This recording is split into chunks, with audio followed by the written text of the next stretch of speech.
everybody. Welcome to Conversations Amongst Friends. Life, everything, and the universe. My name's Anya Cahill, and I am a health and wellness enthusiast. And with me today we have Hazel Addley and Ceza. So welcome everybody. And the topic that we decided possibly that we could cover today is music.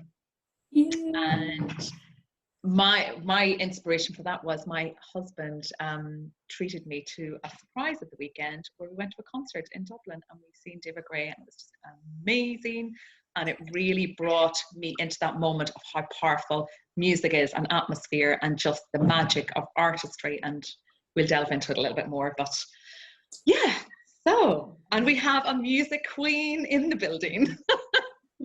That's such a funny title. Hi everyone, Hazel here, life coach, energy mentor, helping people transform their shit into awesomeness. I'm working on new descriptions for what I do. Working title is Bullshit Slayer. I'll let you know as that evolves. I'm a bit bored of life coach and energy mentor. Music queen. I could adopt that as well. I like that. Definitely. Yeah, definitely you could adopt that. Bullshit Slayer and music queen. That's very catchy. What do you do, Ceza? I'm Ceza Ouzounian, and I'm a fitness and energy coach, creating fearless warriors. Ooh, that's what I do. Yeah, fearless warriors. And the world needs so many more of those, don't they? Yeah. I've got my, it's actually not mine, it's my house's Wonder Woman cup, which anybody watching on YouTube can see, which matches Ceza's poster. Yeah, it does. Behind her. So, drinking up the fiercely feminine kind of power today. Yeah. And so do you feel more feminine and more warrior-like when you're drinking out of that cup? I'm embodying it with every sip. It's infusing in every cell of my being. Oh, I love it. So, topic. So Anya, you messaged us on the weekend with these oh my God, guess where I am? Guess where I am. How exciting. Do you want to share with us what your experience was? Yeah, well, normally we see a lot of your videos or posts on Facebook, Hazel, because you're always like in Amsterdam or America or wherever. She's flying off, jetting off to see her favorite band, Pearl Jam. And the weekend, I was told about a week beforehand just to keep Saturday, the 5th or 6th, whichever, free, and which I did, and we had something to do with the kids that morning. And then the afternoon I came back to the house, and there was emails sent to me, and I opened the emails. I'm so excited. It was like a date with me. So it was myself and my husband. We have 2 kids, 7 and 8, and as any parent knows, or as life for most people, whether you're a parent or not, is busy and is full on, and to make time for oneself as well as a partner when you're in a relationship is really, really important. And it is something, to be honest, that we have neglected for a while because life just rolls on. So it was magical because we haven't had a night out in a long time. many months. So I sort of thought and it was a lovely day. It was actually really warm because we'd been in the city, we live outside Dublin, and we'd been in the city that morning with Tomas, and then we were going back in that evening again, which is very unusual for us, twice in one day, and it was really lovely. So I sort of thought, we'd go in, we'd probably have a stroll, maybe a coffee or a drink somewhere, maybe a bite to eat. So I was saying to him, like, what do I wear and all, blah, blah, blah. So it was sort of like casual and relaxed, but it was lovely. We drove into the Docklands and had a walk around and had a bite to eat in Italian. And he surprised me with tickets to David Gray concert in the Boardgosh Theatre, which was just, and it's such a they've actually really revamped the Docklands in Dublin, and it was just so lovely, warm sunshine, walking around. It really brought us back about 10, 15 years when we were dating, because those moments are sacred. They really are. And I think, like everything in if you're very, very mindful, and if you practice gratitude a lot of the time, you'd be in the moment a lot more. And it's something that I'm definitely implementing much more of in my life. But when I reflect back to, you know, those early days where, you know, you could do what you want, when you wanted, every weekend, during the week, whereas now when we've got kids and we're family, the dynamics have changed somewhat. So for me, it was, as well as the music topped it off. Oh my goodness. But it was a mixture of a lot of things. It was that me time, that couple time, embracing just the being together, the strolling, the chats, the weather, the city, because it was just so beautiful. A lovely meal in a restaurant on a Saturday night in Dublin City. You know, there was so much. But then to get in to the theatre, because we've been to David Gray a couple of times. I wouldn't say I'm an avid fan, but I really enjoy his concerts. So this was our third concert, and it was just mind-blowing. It was really started because he's just released a new album, and so a lot of the music was new, and I didn't know any of the songs, so we introduced it that way. And then all of his old tracks, and it was just amazing. It was just amazing to see. We were in early, so we seen the setup on stage and the artwork of a performance, you know, all the behind stage, but the music itself, which was getting back to your question, Hazel, it was just, I couldn't believe it. Like, I just felt so alive. I was singing my heart out. The music just exhilarated. I suppose it just elevated my energy. I felt a connection to my soul on a deep level. And I'd say, you'll probably talk more about this, but you know, I do enjoy music, but I don't listen to music an awful lot. And to be honest, even when we're in the car with the kids, we don't, well, they would like the radio on more, but I tend to chat to them. So it's very seldom where I have music in my life. And I just realized the power of it. And it was just magic. It was really magic just to have that feeling. I could feel, as I said, I could just feel it in my body. It was as if that vibration of the music was actually having an effect on my body. And I'm sure you can probably share so many other experiences. But for me, there was so much in it, because it was like the me time, the couple time, allowing yourselves to do something that is fun and different than the norm. But it was nearly experience. We're like, oh my God, I just want to I didn't want to leave. We were the last out of the theatre. I just didn't want to leave. I was like, I wanted to hold on to every moment of the essence of it all. Wow. So long-winded answer. Wow. When you described it in your message and you said you got okay, I'm going to quote you, sorry for this, but you said you got shivers and goosebumps multiple times during the show, and it was like being entranced, you know, and meditative, but electric. Yeah. And I think that's like what you just described, and it was just like I got goosebumps reading it, because not many people that I know share about music in that way. And it's just like, wow, yeah, you've had one of those, yeah, where it's just like, oh. Like, it's almost like a musical orgasm, but not quite the same, but kind of. Yeah. So no topic is taboo on this podcast. We probably talk about poo and periods and orgasms at some point. But hey, you got that to come, maybe. Just really worth it. Just, you know, to sell the whole thing. But yeah, so it's like, yeah, you're having this like energy experience that you didn't expect, but lifts you in a way, and you just got to ride it out, because it is what it is, right? And what I find interesting, because maybe about halfway through, I found myself getting quite sleepy, and I don't know if that was because I was sitting. It was the sitting performance, but the even more, it was as if the universe just delivered exactly everything we needed. At that, we got second row from the front, midline stage seats. And the thing was, whenever, I think around Christmas time, they knew that the concert was being released, and he'd looked for tickets, and they were gone. He had forgotten about the day that they were being released and hadn't got them. So he actually got these from a lady who couldn't make the performance. So it was only a few days before the show, but they were mid-row. So it was nearly sort of like I can't believe it, even though I was like, I can't believe it.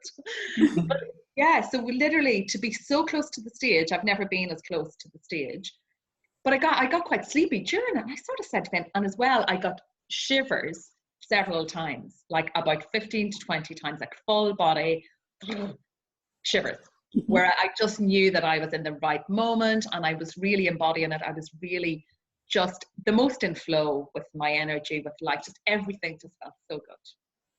Wow, and I know it's a combination of things, but definitely the power of the music and just watching their artistry on the instruments as well as the voice, and it was just every part of it. I just loved it.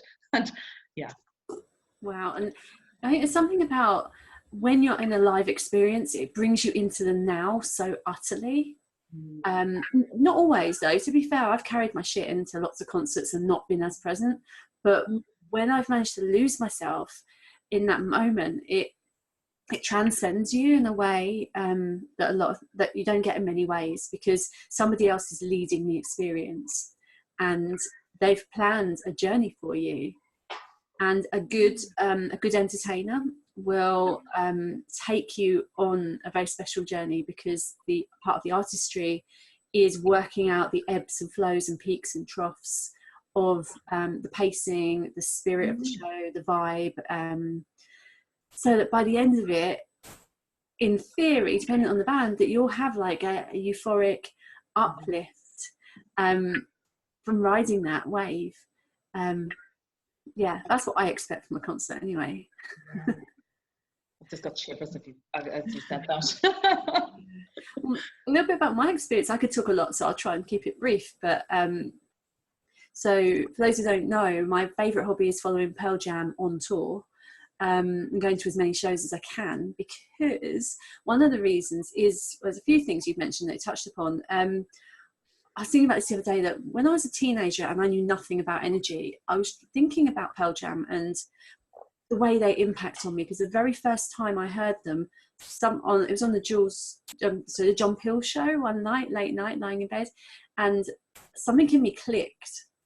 A switch went on, and it was like falling in love. It was just like something in me went, vroom, this thing is mine, this thing is me, this thing is, it's just in tune with me so utterly, like it was always meant to click in together. I remember thinking, what is this thing? And I worked out that the vibration of their music was a match for my vibration.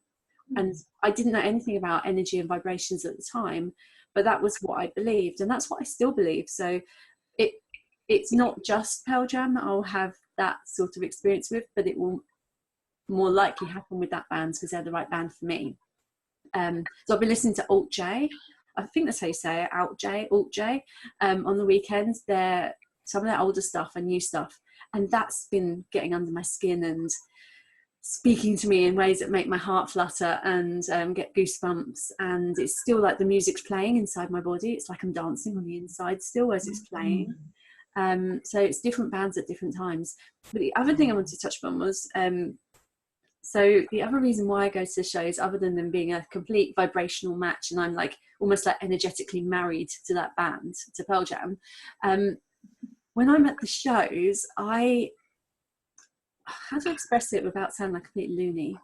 I guess on a spiritual level, the spiritual part of me that I allowed to start unfolding maybe five or so years ago, or consciously unfolding, that part of me sometimes just springs to life at the concerts, and I'll get connected spiritually in a way that I might not as often in normal life. And if I've been at a concert upset, and I've had because I brought my shit in with me, and I've had my spiritual resources, for want of a better word, come in and boost me and provide me with comfort. I've had downloads of insight into actions that I should take. I don't believe in shoulds, but actions that I'm being encouraged to take. The insight has landed mid-show. I know that my spiritual mentors, guides, angels, whatever you think they are, source, they really like the music as well. So, you know, like it all kind of comes together. And in the shows, I've found that I've embodied feelings and emotions more than what I have done in normal life. So it's a work in progress for me, and it's getting better. But the show I went to in New York, the first one, where I'd manifested it through like, I think 23 different people had paid for me to go, which was a mad manifesting journey. But that one, I can't remember what song it was, but they played this song. Oh, maybe it was Chloe Dancer, which is a cover. And it was like my chest, I kind of imploded or exploded with joy. And there was this giant, big, warm bubble that just went poof, and it filled me up with warm joy in my chest. And I'm like, oh wow, I don't think I've had that before. That's wow, that's something. And so I've had loads of those moments in different ways. That have been euphoria, to being thrilled, to feeling like grief. So another example is that when I followed them up the west coast of the USA, this was my like coming of age tour for me. And I was in my 30s, but still, it was my coming of age tour. It was my year after my big breakup. I was still very broken, for want of a better word. And I didn't know that I was going to cry multiple times at every single show. That was not my plan. That hadn't happened before, other than maybe the first show. But some songs just triggered healing. And that healing needed to be crying. It needed to come out. And I got angry, and I danced angrily, and I sang angrily. I got mournful, really sad, and that all kind of through the journey. And then the next song would kick in. It'd be like, bam, right, back into loving this. And even now, one of the songs still gets me, and triggers kind of deep healing. So yeah, I have a whole array of experiences within a show, from spiritual to healing, to love, to joy, to camaraderie, so much. And that for me is worth paying to travel the world. That I would do just about anything.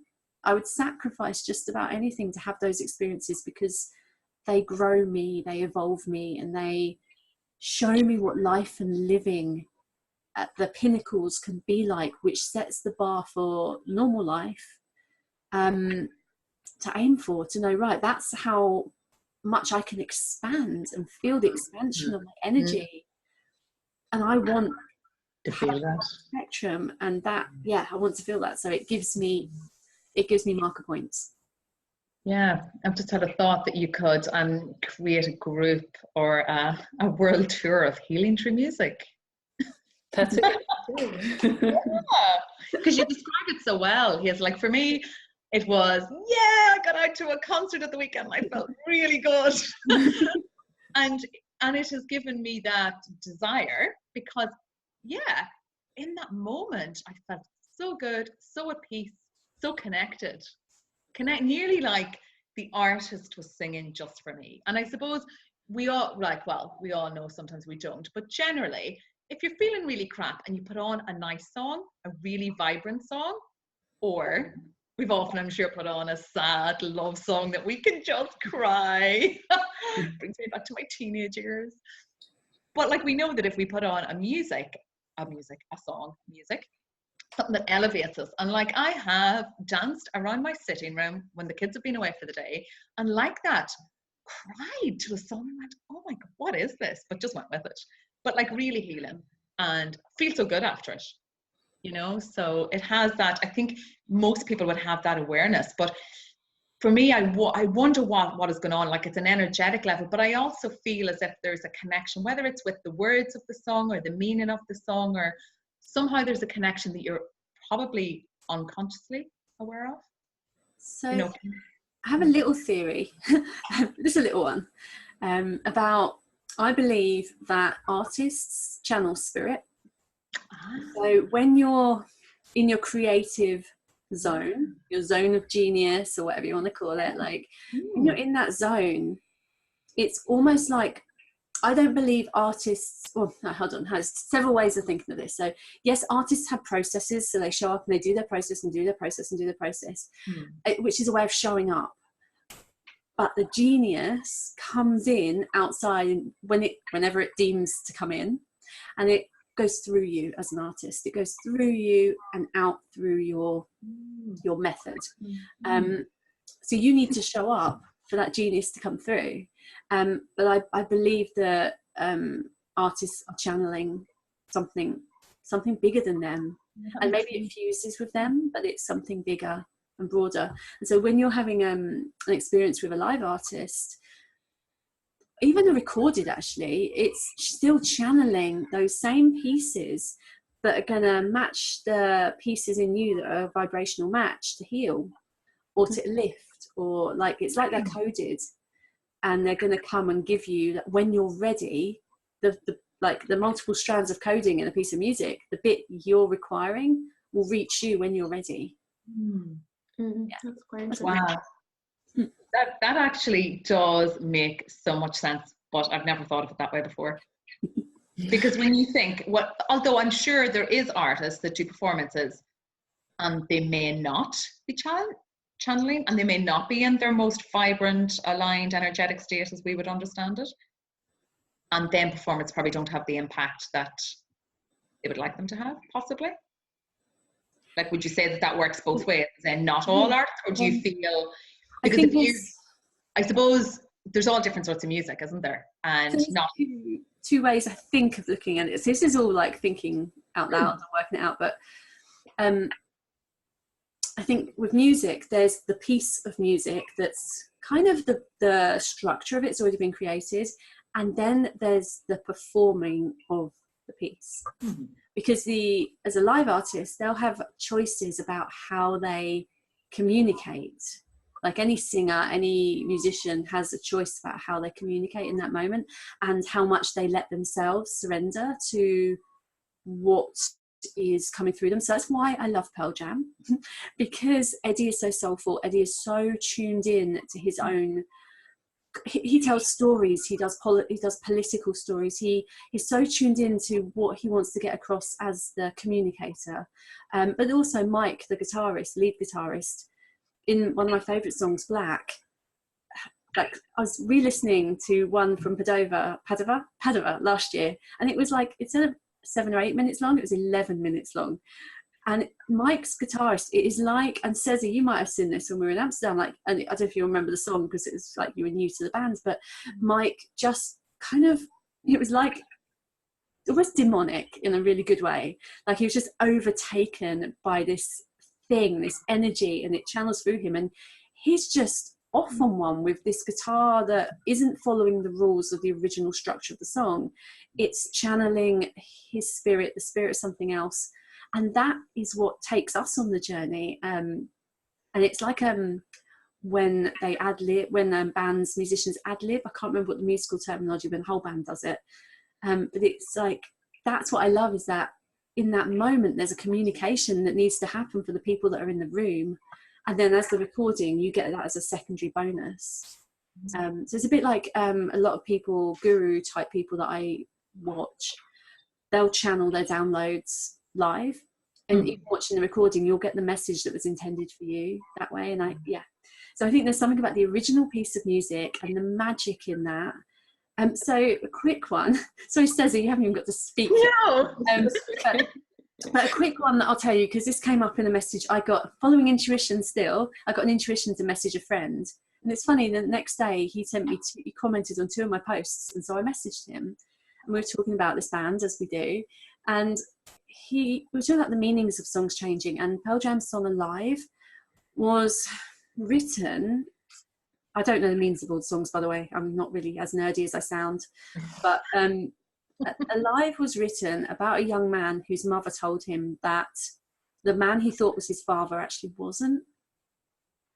And that on top of that, the man, and this is as a teenager, and the man who actually was his father had passed away like a year or 2 before.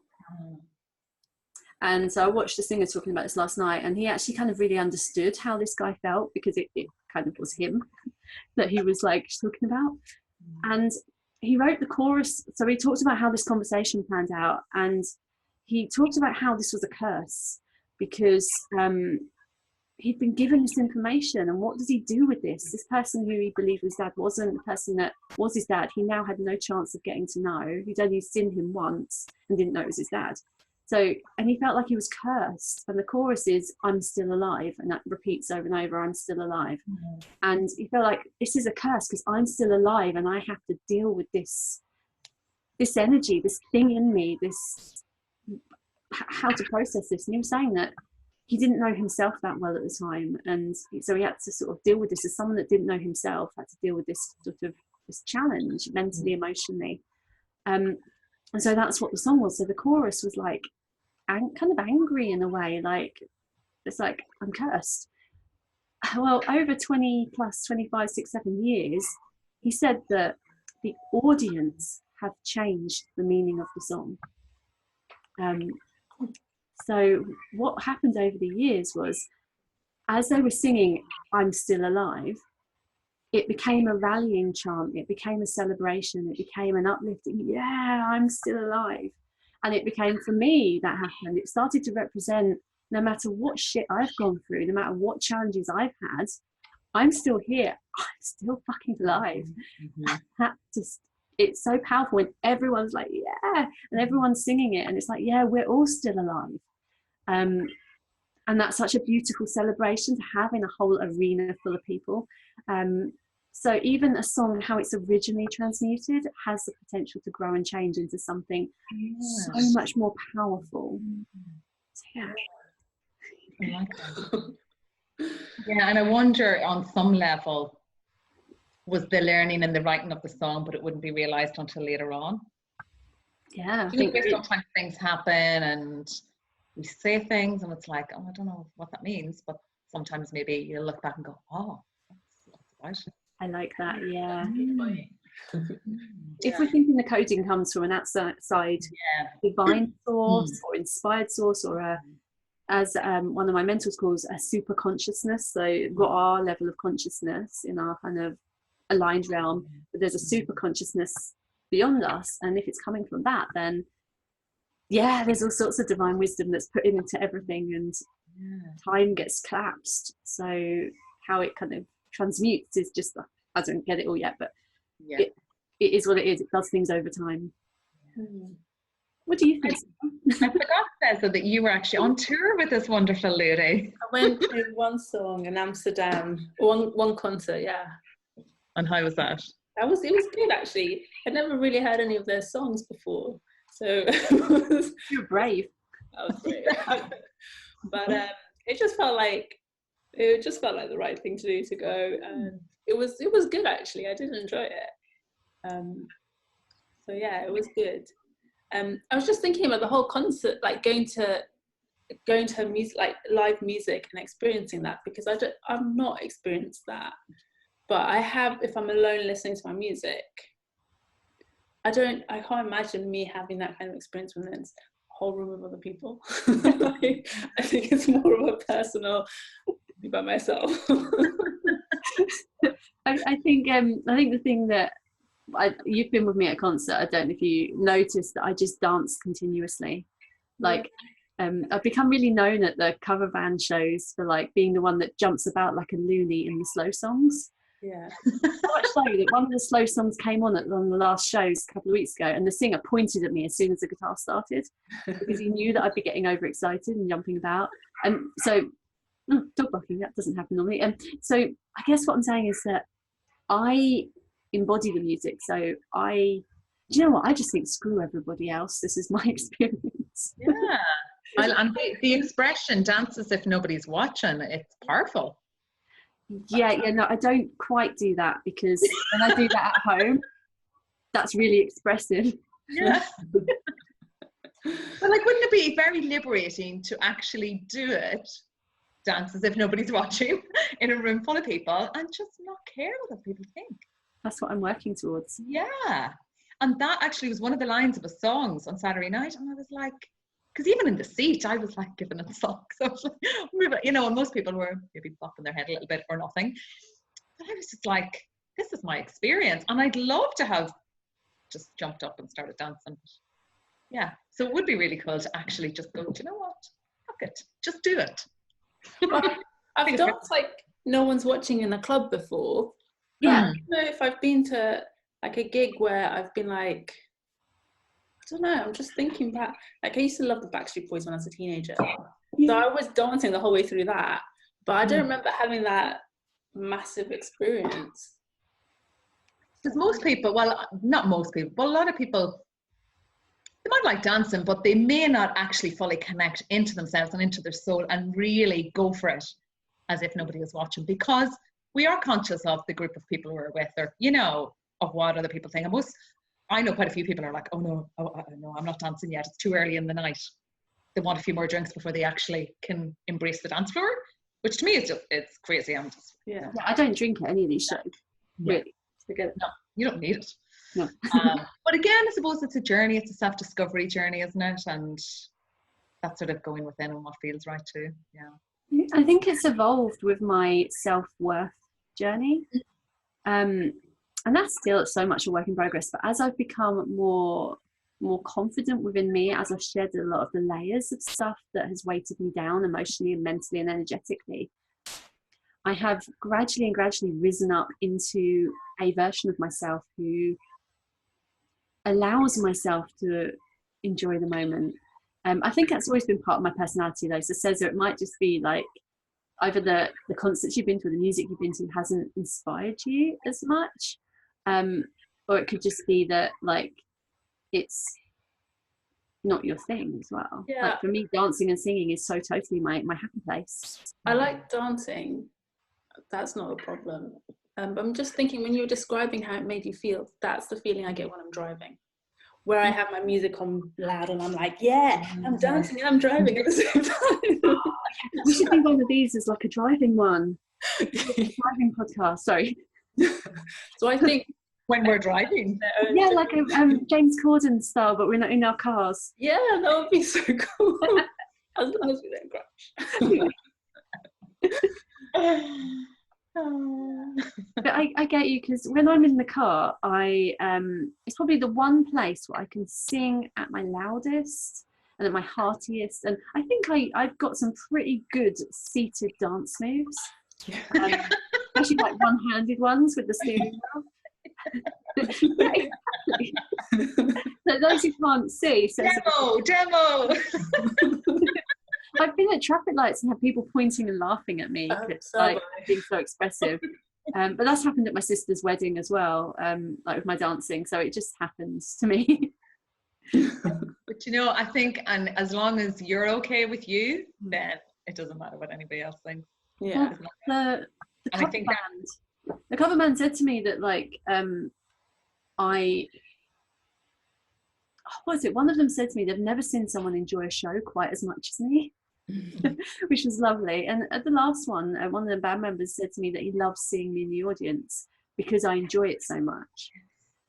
So you know that it's a two-way exchange. Yeah. Yes. Well, that's really interesting, because I actually had thought that as they're going through the performance, surely they're engaging with the crowd. You know, there's so many skills and probably automatic things that they do in order to have the music at the right pitch. I really don't know anything about playing music, but also then to engage the audience and to sort of go with the flow and to raise the vibration when they need to. And yeah. And I'm sure any band, or because I've often heard, like, even the most respected speakers, they say that they are so nervous and their stomach feels sick and they have that adrenaline rush, which is a good thing, before they go on stage. So we might be in awe of this one person or this band and think, oh my God, you know, you're like God to me, or you're like whatever, the best thing ever. But at the same time, they're human, and I'm sure they do feel that when they get on stage. So it's lovely to see somebody enjoy their music and embrace it and embody it.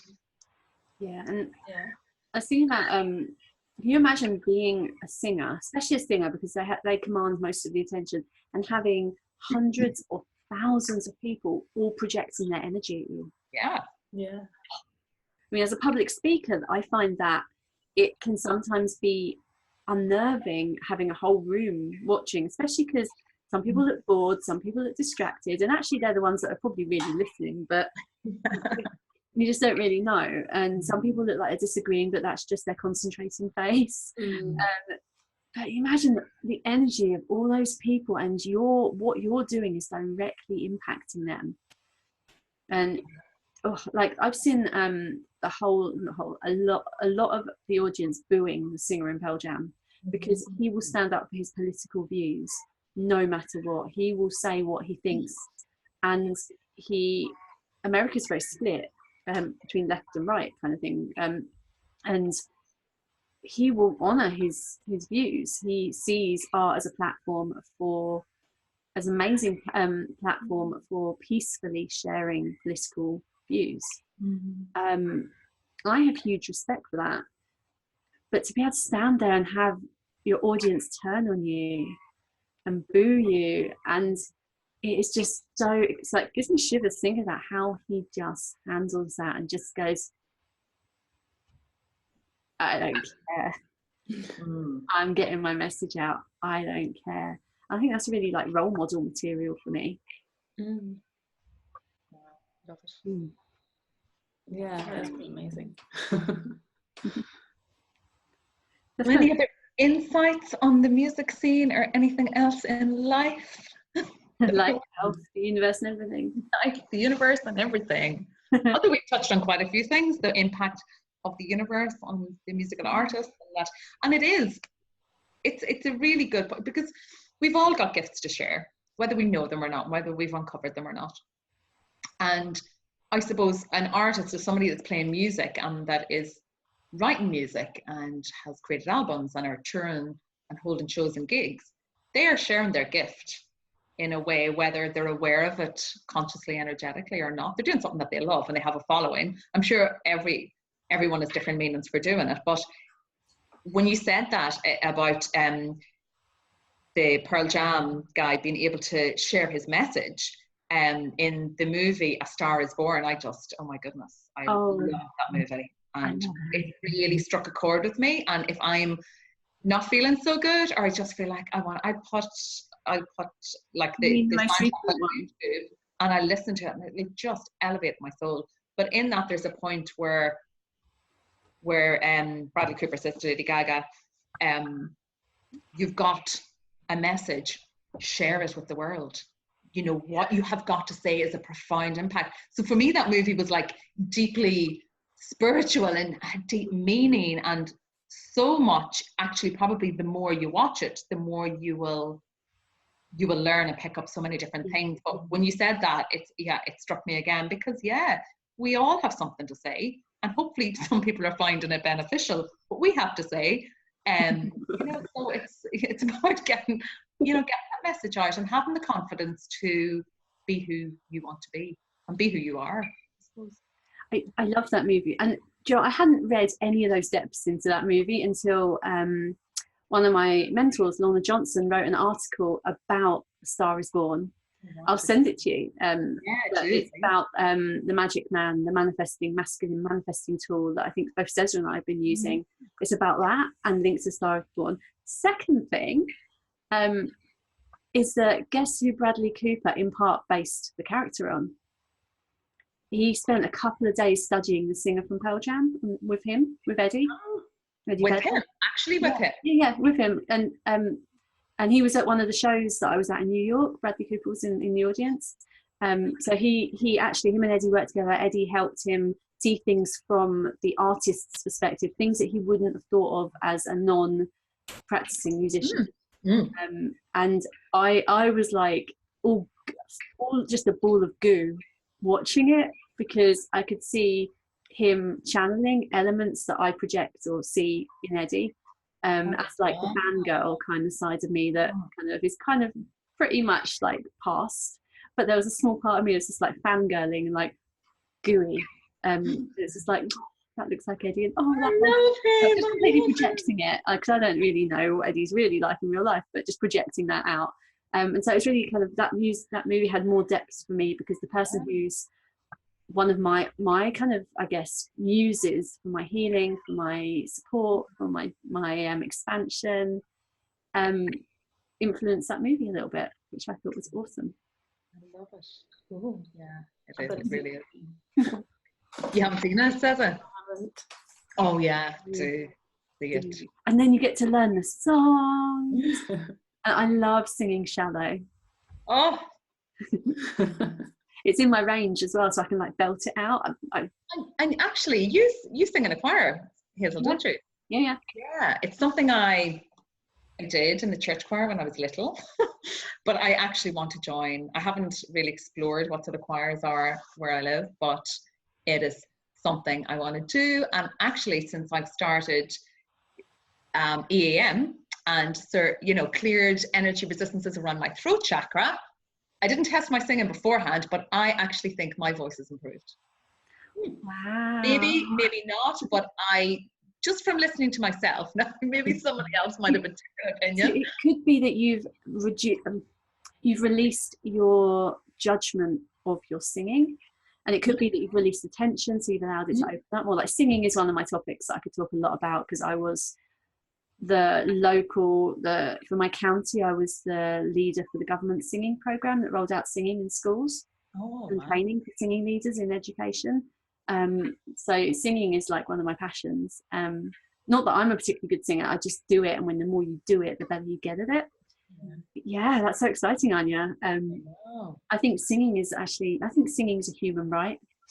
And if I could have like a particular mission, different to my current mission for my business, it would be to change how people view singing as a culture. So I would be in all of the shows that judge singing. Even though there's benefits to them, I'd scrap them all, and I would make the culture much more about everybody being allowed to sing, and it being completely okay, like so normal you don't even think about it. Because what I noticed is that in families, someone would sing, or a child would sing, and immediately a parent or someone would shut them down and say, stop making that noise, oh my god, you're rubbish. Like, it just isn't even joking, and when you joke, that kills somebody's spirit around their singing. And that happened to me when I was maybe 12, and I wanted to be a singer when I was that age, and it shut me down. And I just think, I believe with all of my being that it is our right to be able to sing. And I wish that we, instead of sat around TVs, we sat around singing as families. That would be my like ideal. Did you say instead of TVs? Instead, yeah. Oh yeah. And so I grew up in the countryside and in Ireland, the traditional Irish music. And like years ago, there would have been the socialization in communities where you went to a certain house on a Friday night or on a Wednesday night, and everybody got together, kids of all ages, and they played and they sang and they danced. And that still happens a little bit, not as much, but I love it. There is just, actually, the family that I babysat, they are so musical and actually very, very, very good performers, and could and probably will be, I think, on the world stage at some stage. So yeah, because they're just fabulous. But it is definitely, it's an expression as well. So as you say, when parents tell and I've often, my 8-year-old son is very expressive and very into rhythm and music. And there's been times where maybe my stress levels have been quite elevated. And I'm like, please, just can I have some quiet right now? And in those moments, I'm also aware that, am I shutting down his expression? So there's that sort of like, I can't deal with this right now, and the impact of what I'm saying, and, but also giving him the opportunity to express himself. And it's a tough balance, isn't it? I've been asked sometimes to turn my music down, and it's been in moments where I've been like just feeling so good and loving it. And there is a little part of that hurts, because it's like, and that's not even me particularly singing, like creating music, just enjoying music, but I'm probably singing along, and it's like, oh, it's just having such freedom of expression in the moment, and just loving that moment. And the moment wasn't going to last for long, really. So I think it's a tough one, because obviously if it's really negatively impacting on you, then there's some management to be done. Yeah, or else, or maybe, I could make the choice to move myself to another room or outside, and yeah, it's being conscious in that moment, and that can be difficult, like really hard to do. I get it, because I like peace and quiet, believe it or not. All of it. Ceza, did you have any thoughts to share on life, universe, singing, health, anything? I don't really do singing because I can't sing, except when I'm in the car by myself. Yeah, it's not that you can't sing. Yeah. Okay, let's just say I'm not really in tune with the song. So your voice, your perception of your voice isn't what others to perceive to be socially acceptable. Oh, Yeah. that's so lovely, If I Hazel. was to record it, I wouldn't want to listen to it myself. Like, I guess you would need to practice it and learn how to get it in tune. Because I wouldn't say I'm tone deaf because I can play the piano, but I've never developed those skills. And no one in my family can sing in tune either. So the thought of going somewhere and singing In tune's overrated, Ceza. yeah, but it does make me feel self-conscious if I was to sing in public. Like, And that's probably a classical example of, I'm sure, possibly when you were younger, like what Hazel was saying, somebody has said to you, "Oh, please keep quiet, you're deaf in the ear. My God, you sound like a crow," or whatever the expression. I heard that loads. Yeah, yeah, and but that's typical of the belief sense. So you now have that belief possibly that you can't sing, or nobody would want to hear me sing or in public, so you confine that to your car. Which is okay, because you still enjoy it in that moment. But imagine whether, as you said, the social perception of whether you can sing or not, that you were totally accepted and encouraged to express yourself in the most magical way as a young, because you know what? I always go back to young children. Look at little toddlers. They can bend and move, and they want to explore and dance and sing. And I've actually, where I'm sitting right now is in my dining area, but I can see out into the front garden. And last week, Darren had the CDs in my car blaring, like literally, really, really loud. So I'm sure there was neighbours looking at going, "Who's having a party now?" And she's dancing in the garden like nobody's watching. And that just fills my heart with so much joy, because she just doesn't care. You know, yeah, so it's like it's about nurturing those moments and yeah, and just embracing it. Yeah, okay. We're going to work on this, Ceza. We're going to work on this. Okay. So a thought on singing if you don't feel like you can sing. Is two things. It's the tuning is often that your inner ear, the part of you that kind of matches up what you sound like to the note, hasn't been exercised. So it's not that you can't sing. It's just that you imagine a note on the piano. The part of you that then finds that note within you and goes, "Oh, these match," that hasn't necessarily happened. And then there's the pacing of the songs, and then there's how the original artist, if you're just singing like pop music or something, how they choose to sing it. So they might put like certain styles onto it, and so even if you sing along in your head, you might sound crap because you're not mimicking the style. Yeah. The second thing is that the texture of your voice. This isn't music terminology, by the way, because music terminology isn't my strong point. But the texture of your voice is also part of how it comes out. So you might hit exactly the right notes, but it might sound off because your texture doesn't match what you're trying to emulate. If you're trying to sing, because that's what I like about communal singing, is that you're not trying to emulate someone else. You're just taught natural voice, sing these notes, you sing those notes. You're not trying to suddenly sound like a gospel singer or a rock singer and have a grrr. You're just open-hearted singing. But it's all just getting to use it. And sometimes with kids, you get kids that in the education sector kind of called growlers, which isn't a very nice word, but they kind of have this grrr noise when they're singing, and it just doesn't seem to hit a note very clearly. And so what good leaders will do is they will actually go and help that child hear the notes, and they'll tune the whole rest of everybody else's singing into that child's pitch. So that child can then hear their pitch and hear it. Like, yeah, I mean, it's rare that leaders do that, because I was part of some very high quality singing leader training. I got to sort of see those possibilities. So it's like working to, not the weakest link, that's not a good way of putting it, but working to the person who, like, it's like with Tai Chi in the body, you work to the smallest movement and make everything fit to the smallest, rather than trying to get the smallest move to match the biggest. You bring everything down to the movement range of the smallest. And it's the same with singing. I think that you work with that and you grow from there. Wow.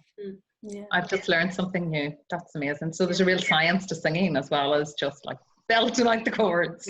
Oh my gosh, yeah. Singing is like, oh my gosh, it's physical, it's social, it's emotional, it's spiritual, it's everything. It's the world. Singing is just, it's a human right. It's a human right. So it is so core to our being as humans, but we've lost it. Yeah, you think about how the blokes like chant it and shout it at football matches. You know, they're enjoying themselves. They're like, rah, rah, rah, rah. And they're just, you know, they're so embodying it. But if you say to them, right, come on, let's sing a song, they're like, I don't sing. I can't sing. I don't sing. But when they're in their happiest, relaxed moments, they are singing away. I just, you know, for some people they sing for faith, don't they? Sing for like celebrating their faith. I just think singing, there's so many benefits to it that I think it should be encouraged, and anyone who says they can't do it should be set on by wolves until they feel comfortable about it. I'm sending the wolves. But no, but genuinely, I do think anybody can sing. And it's actually only a tiny 0.not something percent of the population who actually are tone deaf. It's a much tinier percentage than what people think it is. It's just that you haven't got practice. I think I just haven't practiced or developed those skills. Yeah, still stops me. Road trip. Maybe we should do a James Corden tribute, and we'll do this camera type on a call in our cars, and we'll each play a song and we'll just sing along and practice. No, I'm not doing that. Give me some time to practice and get better, and then I'll do it. So our tip for the week is get singing, get dancing, put on some vibes and raise your own vibes. Yeah, and dance like no one can see you. Dance like no one can see you. Like I shut the curtains because I look right out onto the street, just so that I'm less self-conscious. Doesn't care what people think, but it's just so that I can relax more. I shut the curtains, I put the song that I'm inspired to listen to on. I just let my body move. I don't think about what, if I look in the mirror, I control it more, and then it's hilarious. But even without looking in the mirror, just dance how the music inspires you to feel, and it's very liberating. Yeah, there's a video on my Facebook page of me doing that. I would have to check it out. Said that. That's my tip as well. Yeah, dance and sing and shout and scream, and in a good way, in a musical way. Yeah, shake it all about. Yeah. And maybe in a few months we'll have Ceza recording of Ceza singing. We'll see. Wonderful, lady. I'm sorry we set up on Ceza. I'm sure it'll become each of our turns in different weeks. Cool. So yeah, that's possibly a good point to wrap it up.